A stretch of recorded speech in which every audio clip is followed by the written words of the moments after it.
মোহাম্মদপুরের এই জায়গাটার ব্যাপারে অনেকেই জানে না, যেখানে অনেক মজার মজার স্ট্রিট ফুড পাওয়া যায়, তাও অনেক কম প্রাইসে। পিৎজা, মোমো, বার্গার কি নেই এখানে। আসসালামু আলাইকুম আপুরা, কি অবস্থা সবার? I hope your all doing really great. আমি আলহামদুলিল্লাহ অনেক ভালো আছি। সেদিন আমি গিয়েছিলাম টোকিও স্কয়ারে একটা জুতা কেনার জন্য, আর এইখানে কিন্তু অনেক লম্বা লাইন লাগে স্ট্রিট ফুডের। মানে মোহাম্মদপুরের জাপান গার্ডেন সিটির সামনে দুই রাস্তা ভরেই হচ্ছে প্রচুর স্ট্রিট ফুড দেখতে পাওয়া যায়। কিছুদিন আগে এই স্ট্রিট ফুড গুলো উঠিয়ে দেওয়া হয়েছিল, বাট আমি জুতা কিনে বের হয়ে দেখলাম যে এখানে আবারও বসছে। আর এখানে খাবার আমি এর আগে অনেকবার ট্রাই করেছি, অনেক মজার মজার খাবার পাওয়া যায়। সো আমি চিন্তা করলাম আজকে আবার ট্রাই করবো। গিয়ে দেখলাম গরম গরম জিলাপি ভাজা হচ্ছে, আর সবাই এখানে জিলাপি খাচ্ছে। যদিও আমি জিলাপি খাই না, হলে নিতাম। আমি ফার্স্টে অর্ডার করেছিলাম একটা পিৎজা, আর এখানে কিন্তু পিৎজার প্রাইস শুরু হয় মাত্র 250 টাকা থেকে। তবে 250 টাকার যদি পিৎজা নাও, সেখানেও চিকেনের পরিমাণ অনেক ভালোই থাকবে। আমি নিয়েছিলাম 350 টাকার একটা পিৎজা, যেহেতু আমি অনেকগুলো স্ট্রিট ফুড ট্রাই করবো, সো আমি অত বড়টা নিতে চাই। 350 টাকাটা আসলে আমরা শেষ করতে পারিনি। 350 টাকাটা 3 জন মিলে খাওয়া যাবে এরকম আর কি। আর ওই সাইডটাতে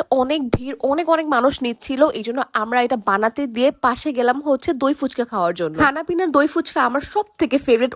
অনেক বেশি দই দেয় তারা। তারপরে যদি কোনো দই ফুচকা আমার সব থেকে ভালো লেগে থাকে, তাহলে বলবো এই জায়গাটা। দেখতেই পাচ্ছ কি পরিমাণে দই ব্যবহার করা হয়েছে। অন্যান্য জায়গায় এত পরিমাণে দই দেয় না, শুধুমাত্র খানা পিনাতে দেয়, আর এখানেই দেয় আমি দেখেছি আর কি। এটার প্রাইস নিয়েছে 120 টাকা। আমি কিন্তু ওনাদের কার্ডটা দেখিয়ে দিছি, যদি জাপান গার্ডেন সিটির সামনে আসো ওনাদের দই ফুচকাটা ট্রাই করবা, এটা অনেক মজা। এই রোডের দুই পাশে কিন্তু খাবারের স্টল বসে, বাট আমি টোকিওর বিল্ডিংটা ঘেসে যে রাস্তাটা গিয়েছে ওইটাতে খাবার খেয়েছি, মানে ওই কার্ডগুলোতে। এই সাইডটাতেই একটা ফুচকার দোকান আছে, যেখানে দেখবা সব থেকে বেশি ভিড় হয়। ওইটার ফুচকা অনেক মজা। আমি আসলে দই ফুচকা ট্রাই করেছি দেখে ওইটা ট্রাই করা হয়নি, তবে তোমরা এখানে আসলেই বুঝতে পারবা একটা ফুচকার দোকানের সামনে অনেক মানুষ। ফুচকা খাওয়া শেষ, এদিকে আমাদের পিৎজাও হয়ে গেছে। আর এই স্টলটাতে আমি এর আগে অনেকবার পিৎজা খেয়েছি, সো আমার আসলে টেস্ট নিয়ে কোনো সন্দেহই নেই। এই পরিমাণে টেম্পটিং লাগতেছে পিৎজাটা, তোমরাই দেখো। আর এইটা যদি আমরা কোনো রেস্টুরেন্টে বসে খেতাম, অবশ্যই 800-900 টাকা নিত। আমি নিয়েছিলাম chicken ball pizza, but trust me, এটা নিচে কিন্তু একটা পুরো চিকেনের লেয়ার ছিল। মানে প্রথমে ওরা চিকেন দেয়, তার উপরে